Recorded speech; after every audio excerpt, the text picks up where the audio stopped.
Assalamualaikum warahmatullahi wabarakatuh. Apa kabarnya semua teman-teman? Jumpa lagi dengan saya di channel YouTube Ayo Kita Belajar. Kali ini kita langsung lanjut aja ke soal nomor 25 latihan soal prediksi USK 2023 bidang biologi. Jadi silakan disimak dengan baik-baik ya. Nomor 25. Penentuan nasib dan pemeliharaan testis pada janin di sebagian besar mamalia terjadi secara otonom sebagai akibat dari aksi faktor transkripsi kunci dalam sel Sertoli. Namun ada kasus Free Martin di mana kembar XX mengembangkan struktur testis dipengaruhi pengaruh kembar XY. Hal ini memberikan isyarat bahwa faktor hormonal dari embrio XY berkontribusi pada pembalikan jenis kelamin kembar XX. Suatu penelitian menunjukkan bahwa pada embrio tikus XY, hormon anti Mullerian AMH yang diturunkan dari sel Sertoli dan aktifin B bersama-sama mempertahankan identitas sel Sertoli.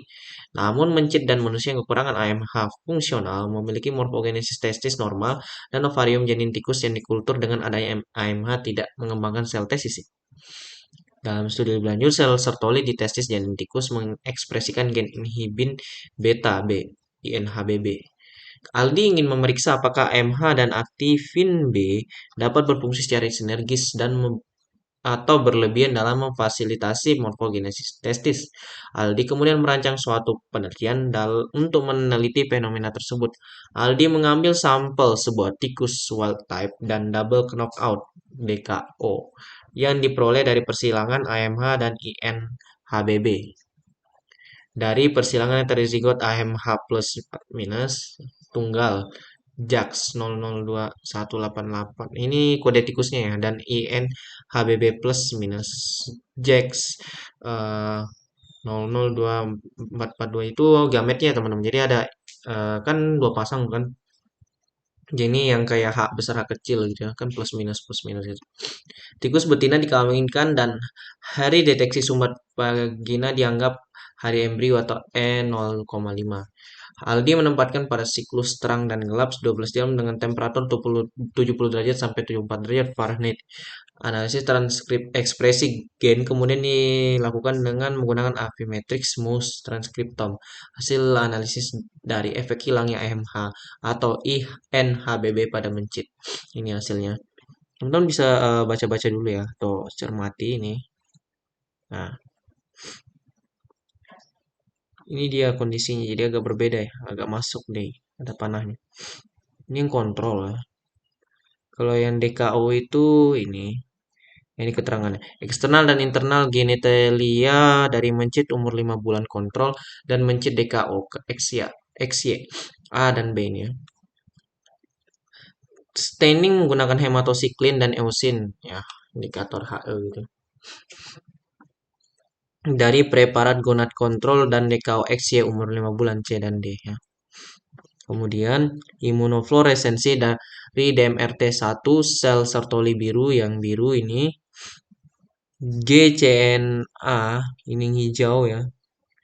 Pokoknya cari aja di sini warna hijau dan biru teman bisa di zoom ya. Dan voxel 2 granulosa sel pink yang ini pink. Voxel 2. Pada gonad kontrol dan DKO. Bintang dan panah menunjukkan tubulus seminiferus dan folikel ya. Jadi ini bintang, ini ada bintang nih ini. Ada yang panah. Aldi kemudian menyelidiki apakah fenotipe pembalikan jenis kelamin parsial dalam testis DKO dihasilkan dari kegagalan untuk memulai program molekuler untuk memorfogenis testis atau untuk mempertahankan nasib testis yang sudah ada ya. Jadi dia mau selidiki itu apakah kegagalan pembalikannya tadi ya. Pembalikan tadi itu apakah dia karena kegagalan di genetikanya atau karena dia gagal mempertahankan nasib determinasinya tadi testis ya. Pada hari ke-12,5 embrio 12,5 satu hari setelah inisiasi morfogenesis ya. Jadi ini diteliti ya. Ini diperlihatkan nih keterangannya. Kontrol imunofluoresensi dari SOX9 sel Sertoli kuning. Ini SOX9 ya. GCNA itu 1 germ sel biru. Ini. Kemudian voxel 2 tadi ya granulosa ya pink ini.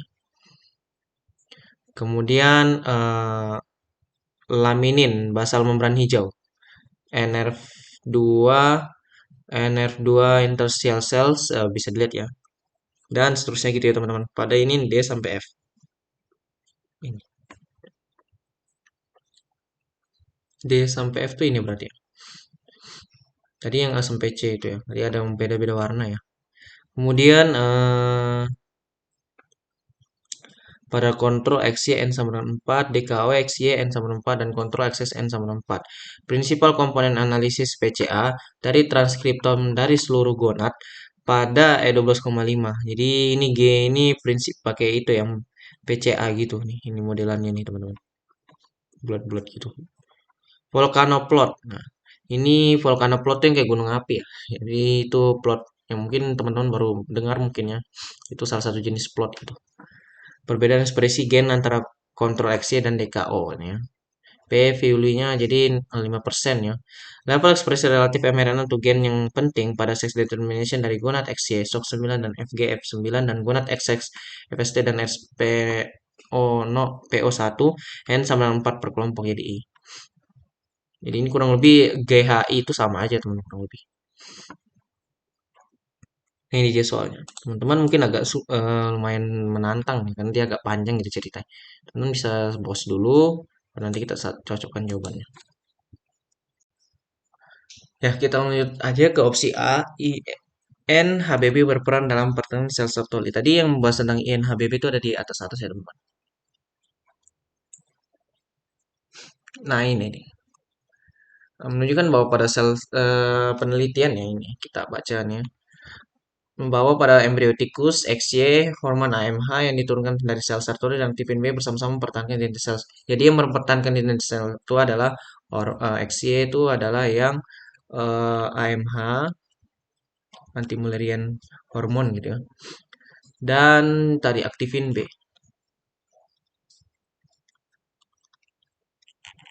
Ini dia yang mempertahankan. Namun mencit dan manusia yang kekurangan AMH fungsional memiliki morfogenesis normal dan varium janin tikus yang dikultur dengan adanya AMH tidak mengembangkan sel testis. Jadi kalau misalnya dia kekurangan AMH ya tetap normal aja gitu testisnya.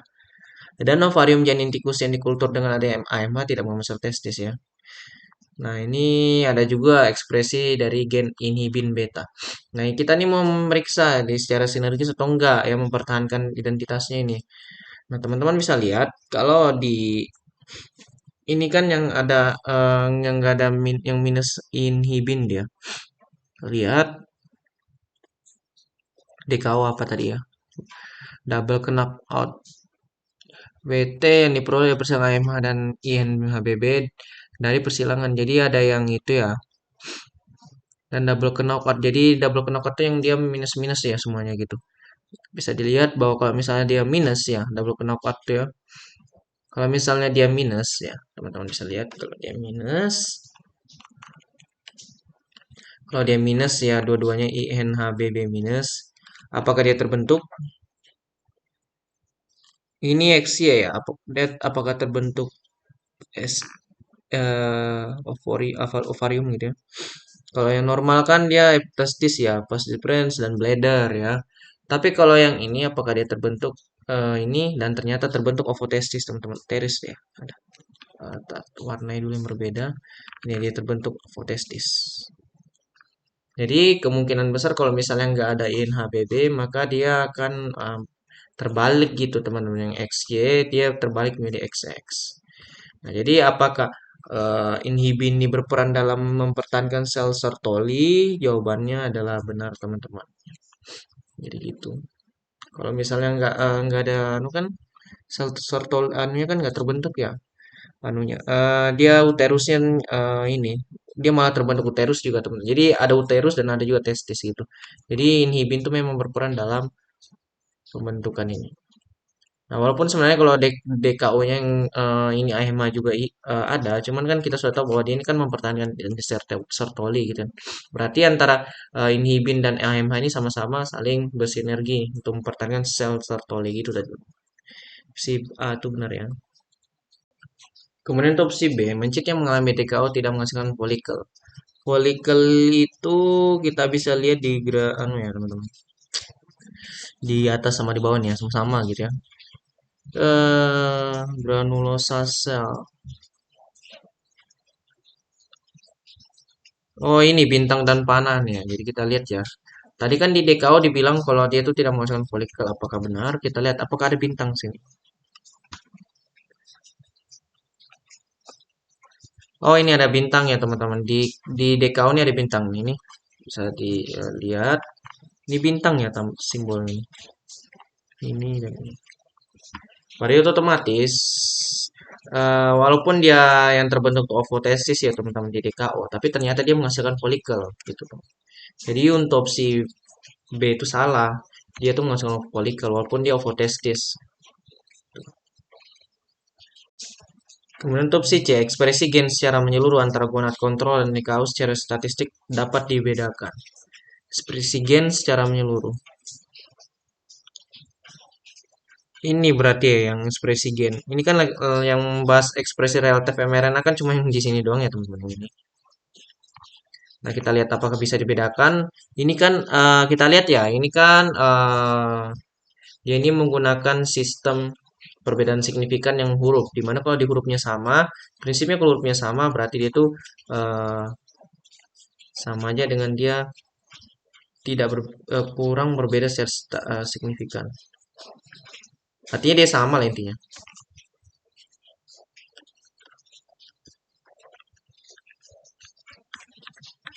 Kalau dia hurufnya beda, artinya dia berbeda secara signifikan. Signifikan. Ini kalau dia sistemnya menggunakan huruf ya teman-teman, bukan bintang gitu. Nah kita lihat kalau hurufnya apakah beda. Ini AAB, ini apakah iya juga AB. Ini yang kiri kontrol ya kalau nggak salah. Oh, sebentar dulu ini gimana sih cara baca sebentar ya. Yang I itu cara bacanya oh X Y dan XX. X bikin secara mulai tergonat kontrol nanti kalau secara statistik tidak dapat dibedakan. Berarti oh ini nah ekspresi gen mana ekspresi gennya ini oh yang Volcano tadi teman-teman yang Volcano bisa dilihat bahwa yang DKO dengan kontrol ini yang dia itu lebih ke bawah ya lebih ke bawah dan berarti bisa dibilang bahwa secara statistik ini agak anu ya agak kontrol DKO sebentar dulu ya DKO secara ini berarti secara statistik itu dia ini teman-teman bisa dibedakan ya karena dia kan di bawah ini.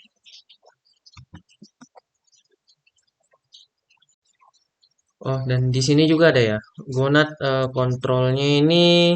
Oh di sini ada di sini. Ini AA ya, di sini B kontrolnya. Di sini kontrolnya AA. Berarti sebenarnya yang kontrolnya ya kontrol ya. Gonad kontrol yang laki-laki itu susah dibedakan teman-teman kalau yang laki-laki. Tapi kalau perempuan tuh gampang ya. Kemudian secara menyeluruh antara gonad kontrol dan nikah secara statistik dapat dibedakan salah. Yang gampang tuh cuma laki-laki. Kalau perempuan enggak, makanya dia enggak secara menyeluruh gitu teman. Yang gampang dibedakan tuh perempuan dengan DKO, bukan laki-laki. Kalau laki-laki susah dibedakan. Karena dia kurang lebih ini hurufnya sama terus ya. Ini sama, terus ini sama juga. Ini aja yang beda nih di sebelah sini. Jadi ya, untuk si A itu, si C itu salah. Kemudian untuk opsi D, tidak ada perbedaan signifikan antara gen yang menentukan sel Sertoli dan gen yang terlibat dalam penentuan nasib ovarium antara gonad kontrol XX, XY dan DKO XY. Tidak ada perbedaan signifikan. Tadi ya, eh, ini tadi tidak ada perbedaan signifikan ya benar ya teman-teman karena kalau dilihat dari sini ini nggak ada sama sekali teman-teman. Ini kalau misalnya dilihat dari sini loh ya. Dari sini. Yang beda secara signifikan tuh cuma yang di DHH ya. DHH sama RSPO1 dan FST itu pun dia antara I sama U tuh agak beda ya. Ini entah ya. Oh, ini yang kalau dia di umurnya 12 ya. Kalau di umurnya ke-15 dia sudah agak berbeda FST-nya teman-teman, SPO-nya. Jadi untuk opsi eh XY itu benar ya karena tidak berbeda signifikan. Tapi kalau dibilang tidak berbeda signifikan, sebenarnya Kalau di umur ini doang sih teman-teman, di umur 12,5. Kalau di umur 15,5 enggak. Jadi ini kurang jelas gitu. Tapi karena memang tidak berbeda signifikan untuk umur ini, kita anggap aja benar ya.